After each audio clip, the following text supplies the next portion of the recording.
Max Scherzer was absolutely brilliant on Sunday, but the Mets bats went quiet, dampening what was otherwise a great weekend of baseball as they took 2 out of 3 from the Colorado Rockies. On the show today, I'll recap that series. I want to talk about David Peterson in particular because he was sensational this weekend and is looking more and more like one of the better starting pitchers this team has. So I want to go through that. Could he potentially be in line for a playoff start this year? Finally, I will close the show today talking a little bit about the Mets bullpen as Mychal Givens has been an unmitigated disaster. You are Locked On Mets, your daily New York Mets podcast. Part of the Locked On Podcast Network, your team every day.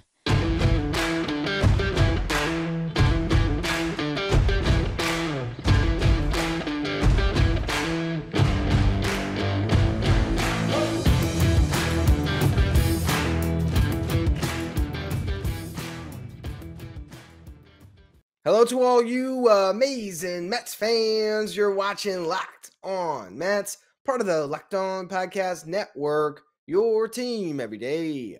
I'm your host, Ryan Finkelstein. If you want to find any of my work, follow me on Twitter at FinkelsteinRyan. You can also find some of my writing at justbaseball.com, where I work as the managing editor.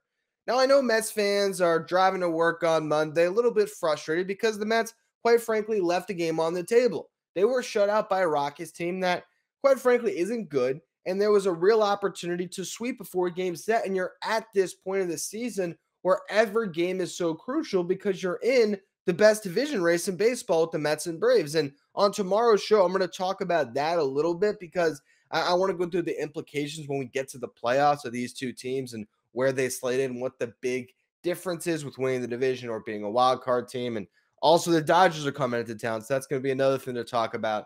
Another measuring stick for this Mets ball club.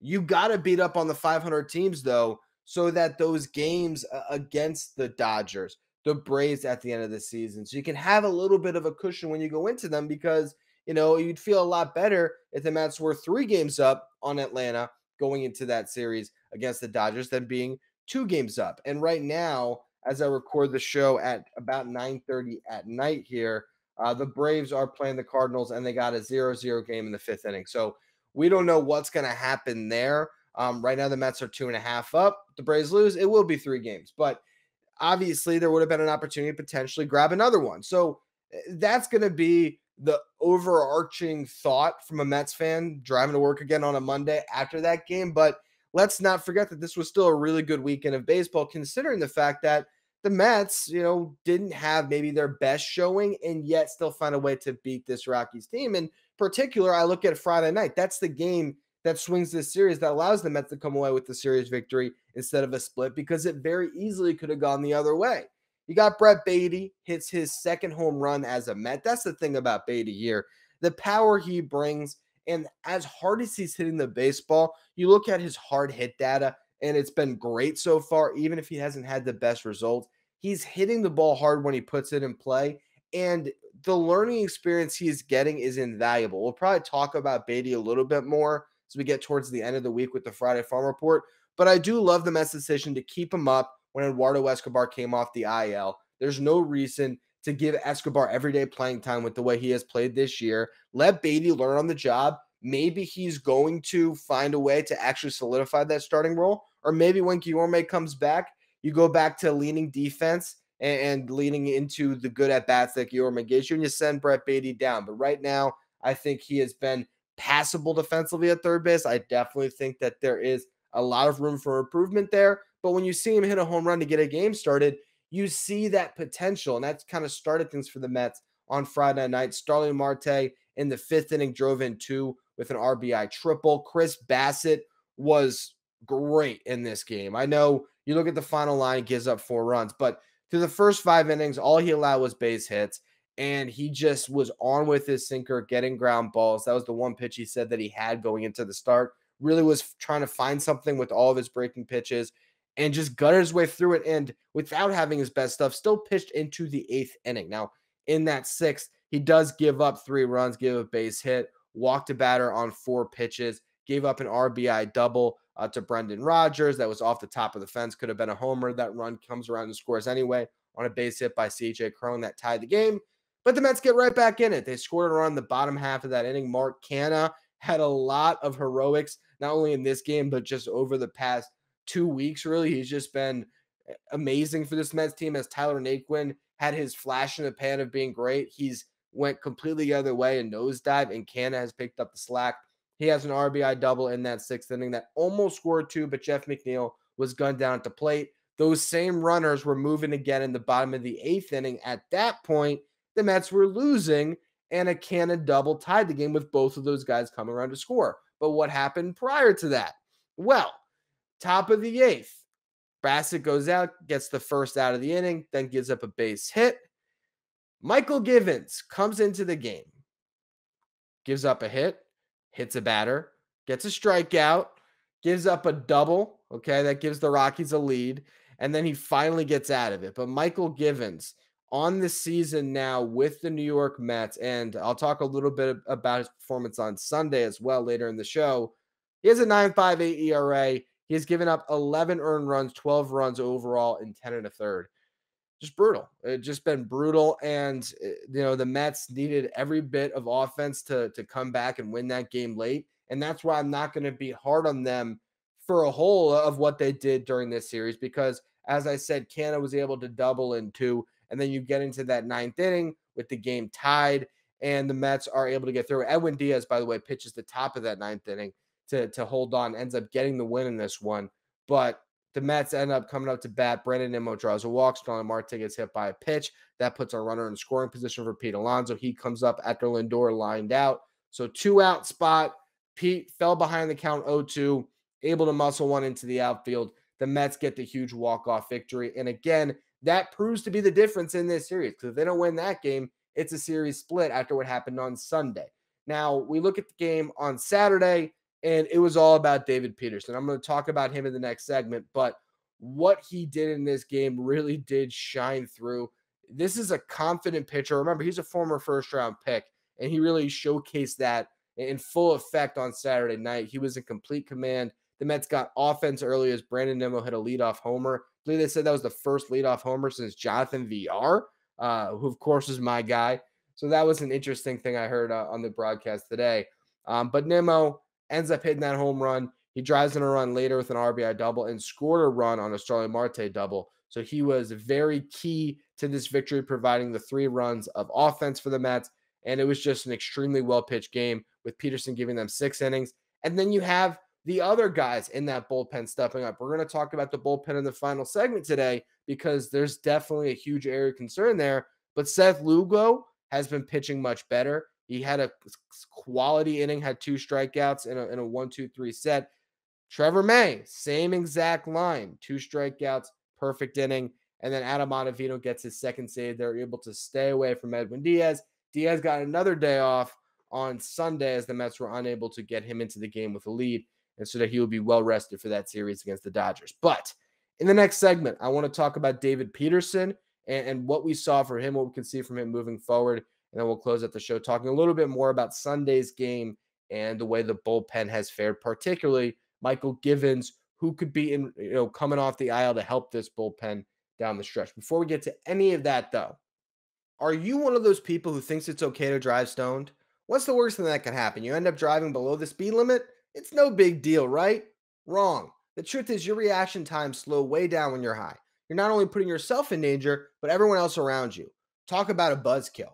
Stop kidding yourself. It's not okay to drive high. If you've been using marijuana in any form, do not get behind the wheel. If you feel different, you drive different, drive high, get a DUI. Saturday night felt like a coming out party for David Peterson. Now, I know that sounds a little bit crazy considering the numbers he's had this season, right? That was his 7th victory, 7-3. He has a 3.21 ERA. He has 104 strikeouts and 89 2/3 innings pitched, and his whip of 1.28 is pretty solid. It's in line with his career whip, but the strikeouts being up has been a huge thing to behold, and the slider is devastating. So you see David Peterson take the ball against the Rockies lineup that, granted, isn't great, but he had complete command out there. He goes 6 innings, allows 4 hits, no walks though, and 7 strikeouts, 102 pitches. To see him get through 6 innings and get through it with confidence it just changes my perception of him a little bit. Not that I didn't always appreciate what David Peterson has done this season. I mean, him and Trevor Williams have been probably the two most underrated and key members of this entire pitching staff to get the level of production from them. If you kind of just look at the scope of your pitching staff and those who have exceeded expectations, I think those are the two guys that have probably exceeded expectations more than anyone else because, what were expectations for them really? I guess Taijuan Walker could get thrown into that bunch as well, maybe even a Carlos Carrasco. But what Peterson has been doing to go up and down, to be that odd man out, he's the sixth man in this rotation right now. And, Carlos Carrasco could be coming out the IL very soon. So he might be bumped from the rotation after this start, which is crazy. But he continues to pitch really well. And I don't know if the best thing for him is to keep going back down to Syracuse. In some respects, it does make sense to keep sending him down because you keep him in line, you keep him stretched out, and that's the most important thing.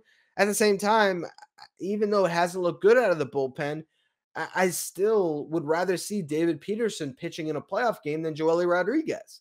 That's just where I'm at. And so I don't know what role fits for David Peterson. Like, which one of these starters is going to be able to come out of the bullpen and be successful?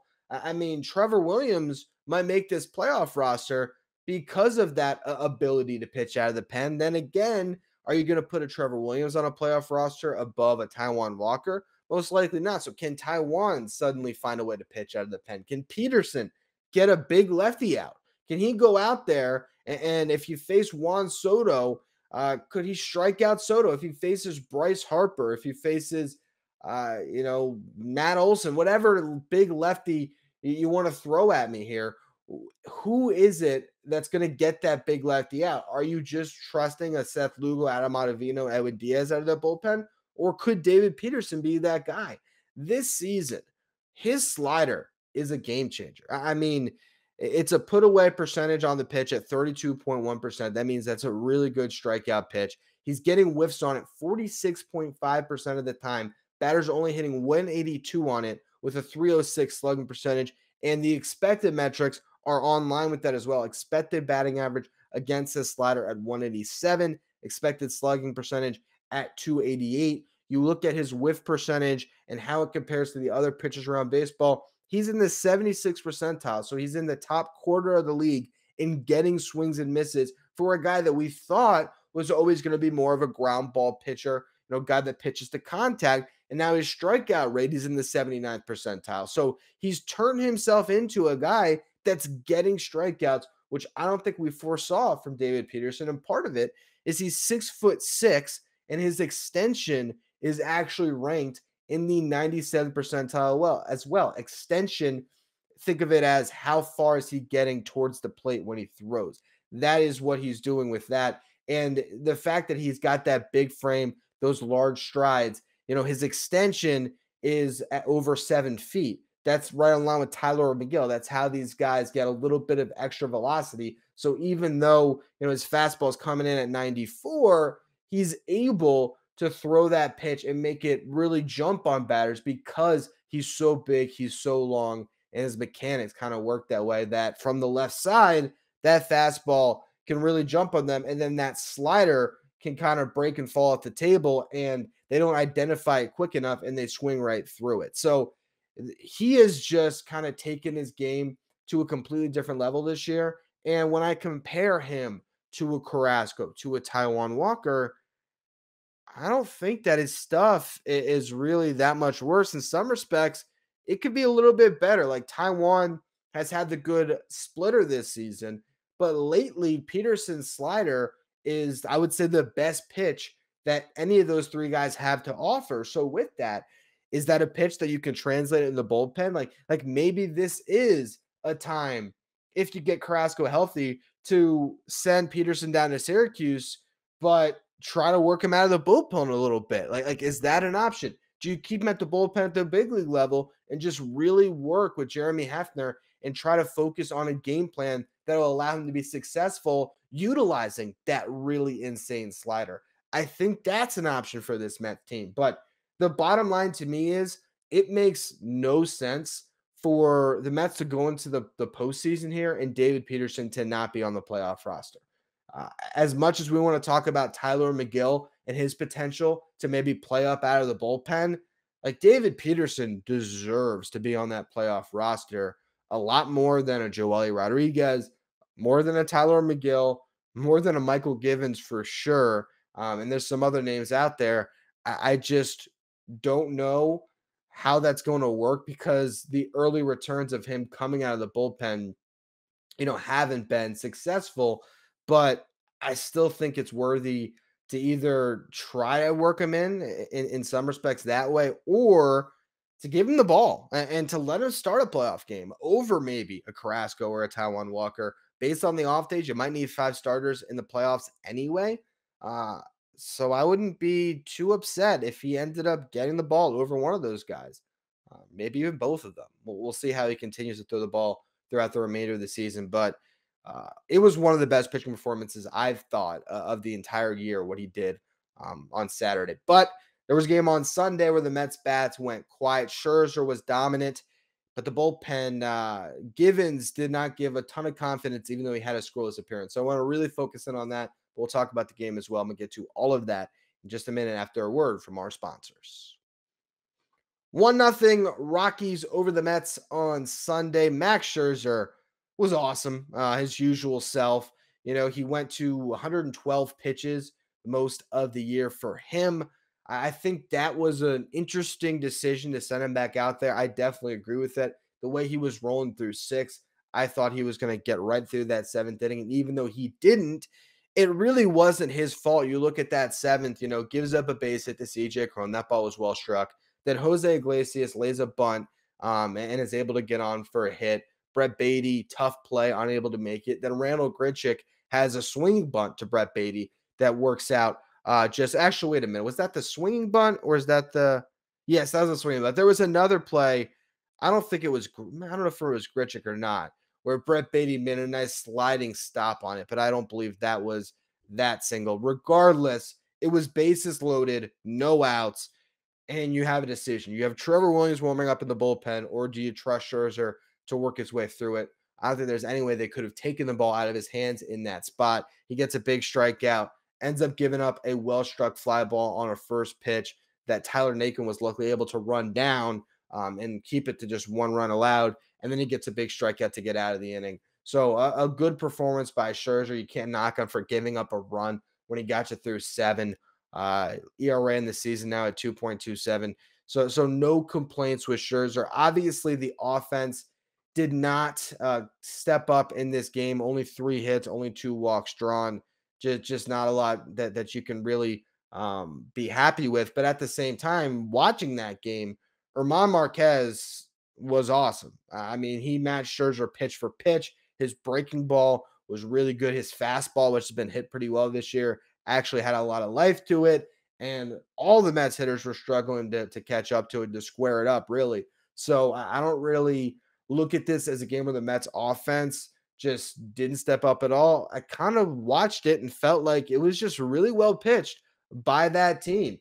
Both guys that came out of the bullpen for Colorado, you had, was it Carlos Estevez and Daniel Bard? Both of them threw the ball well. And I mean, ultimately, the Mets just were unable to get anything going offensively, but I don't think that is a big indictment on them as a team. I actually tip my hat to that Rockies team for pitching pretty well in this one. The thing is, Mychal Givens did not pitch great. He comes on in the 9th inning after Joely Rodriguez worked his way through an 8th inning where he did give up a hit but got 3 ground balls. And Givens goes out, gets a ground out to start things out. Then he gives up a double. Then he gives up a base hit. Luckily, he did not give up a run because the one thing that Givens brings to the table, we learned today, is an excellent pickoff move. So maybe the move moving forward is intentionally walk the first batter you face and then try to pick him off first because his move really is quick. He's able to pick off Grichuk, and then he probably had 4 or 5 pickoff attempts at Sam Hilliard, who was on first base, who got a base hit after he picked off Grichuk. Ultimately, he did not pick off Hilliard, and then he actually let him advance on a wild pitch. So just been disaster for Givens. He then walked a batter, was able to work his way through it, But as I already alluded to, the stats have just been awful on this guy, and he can't get out of his own way right now. I just can't see him pitching important innings in October, and there's no reason to kind of beat a dead horse on Billy Epler coming up short at the deadline. But the reality of the situation is you're going to need somebody to come off this IL and impact this bullpen. I think Seth Lugo has been really good lately and is earning more and more trust and confidence. And apparently there was something that clicked after he gave up 2 runs against the Braves. He had a bullpen where something just felt right mechanically, and it fell in line with when he has been at his best. It says, or he said that he's feeling like the guy he's always been now. So maybe we're going to see that version of Lugo throughout the rest of the year. It seems like he finally has complete command of that curveball, and with that Lugo, everything is predicated off that nasty spin rate of a curveball that he has, and he's been getting more strikeouts. You look at his last 4 appearances, 3 strikeouts out of 4 outs that he got, then 2 strikeouts in an inning. Then he struck out 3 in another inning against the Rockies this weekend, or maybe that was the game on Thursday. Then you had on Saturday an inning with 2 strikeouts. So the strikeouts are aplenty this month. 15 and 11 innings pitched. ERA in the month is 2.45, but it's been even better if you take out those 2 runs they gave up to the Braves and just look at what he's done since August 9th, where he's only allowed 1 earned run across, 9 relief appearances for Seth Lugo. So I like what he has given the Mets. If you have Lugo, you have Diaz, Ottavino, and Lugo. That's 3 that you trust. Can Drew Smith be what he was?